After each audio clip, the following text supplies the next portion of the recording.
তো সকাল সকাল আমি আর মা যাচ্ছি একটুখানি হচ্ছে কি যে কাপড় চোপড় কিনতে। তো কাপড় চোপড় কিনতে যাওয়ার কারণ হচ্ছে কি যে আমাদের একটু নেমন্তন্ন আছে, সেখানে যাবো, ওর জন্য কাপড় কিনতে যাচ্ছে দুটো। তো হচ্ছে কি যেখানে মাইটা আবার কথা বলছিল দিদার সাথে, যে দিদাদের কালকে রাত্রিবেলা বৃষ্টি হয়েছে, ওর জন্য ঘর ঘর হচ্ছে পড়ে গেছে। আর এদিকে যা পরিমাণে বৃষ্টি হয়েছে মানে কদিনে কি বলবো, ধারণার বাইরে। তো এদিকে দেখো পুরো মানে অবস্থা পুরো খারাপ, এত পরিমাণে বৃষ্টি হয়েছে আমাদের এদিকে, মানে সমস্ত জায়গায় মানে কি বলবো, মানে পুরো জল জমে গেছে রীতিমতো।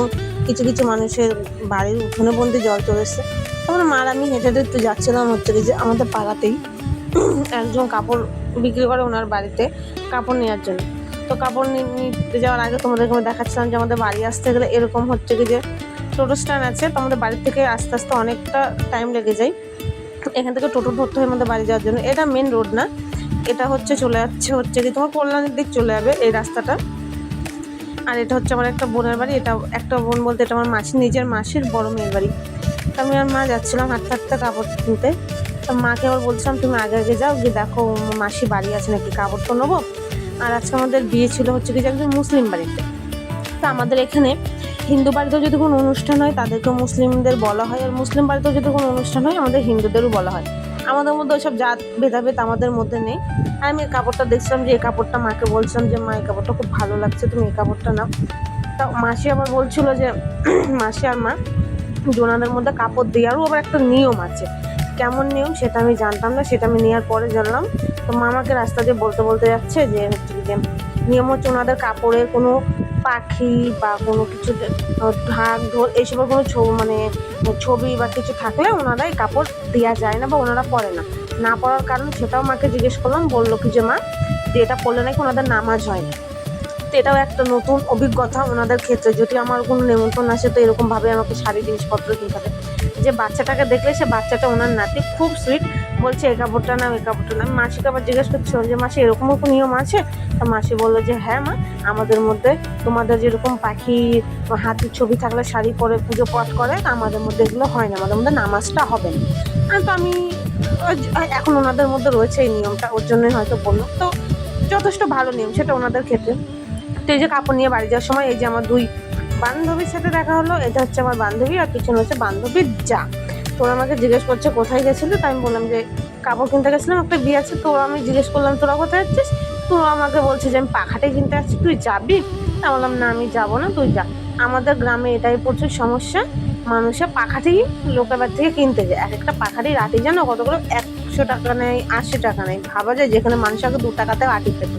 তো আমাকে বলছে যে কোথায় যাবি নেমন্তন্ন বাড়ি, তাই আমি ওকে বললাম যে এমন মুসলিম বাড়ি, সেখানে বিয়ে। বললো ঠিক আছে যা।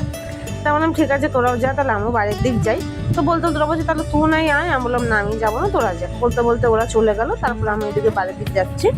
তো এই যে আমাদের এই যে হরি মন্দির, এটা হচ্ছে আমাদের একটা দিদাদের বাড়ি, এটা হচ্ছে একটা চায়ের দোকান। আমাদের বাড়ি আসতে গেলে এগুলোই। আর ওই যে একটা কল দেখছো, সারা জীবনে তো ওখানে জল আসে না। আর এটা হচ্ছে আমাদের বাড়ি, আমার ছোট্ট একটা ঘর, যেখানে আমি, আমার মা, আমার ছেলে, আমার মাসি এখন আপাতত, আমার মাসি এখন আমাদের কাছে থাকে। তো বাড়ি এসে দেখো বাড়ির, তোমরা সেটা একটা সিন দেখো, তোমাদের বাড়ির মধ্যে দেখো আমার ছেলের অবস্থা কি। যে রান্নাঘর, ওই দেখো ফোন নিয়ে দেখো ওখানে পড়ে আছে। ও সারাদিন ফোন, ওর পড়াশোনার নামে কোনো বালাই নেই, ও সারাদিন ফোন।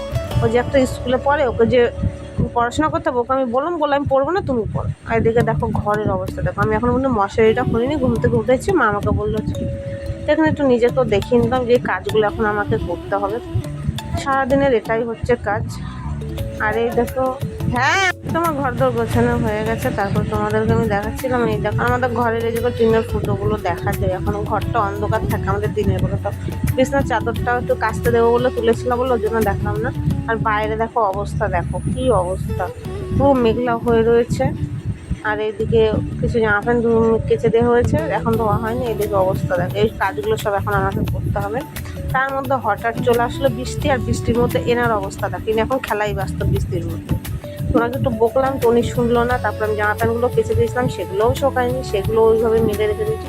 প্রচুর বৃষ্টি হচ্ছে, মানে এত পরিমাণে বৃষ্টি হচ্ছে ধারণার বাইরে। এত বৃষ্টি ভালো লাগে জানি না কার কার এত বৃষ্টি ভালো লাগে। আমার খানিকক্ষণের জন্য ভালো লাগে, আবার খানিকক্ষণের জন্য মনে হয়। তারপরে চলে গেছিলাম হচ্ছে রেডি। এই যে এদিকে ছেলে রেডি, মা রেডি, আমি রেডি। আমি দেখাচ্ছিলাম এটা হচ্ছে চুড়িদার পরেছি, যেহেতু ওনাদের বিয়েতে কোনো উল্টোপাল্টা জিনিস করা যায় না। উল্টোপাল্টা বলতে 2 পিস বলো বা 1 পিস বলো, এরকম কিছু মানে পরা যাবে না। অনেক ভদ্রভাবে ওনাদের বিয়েতে যেতে হয়। আর আমার এই বিয়েটা হচ্ছে আমার মা যা কাজ করে তার বাড়িতে যাওয়া।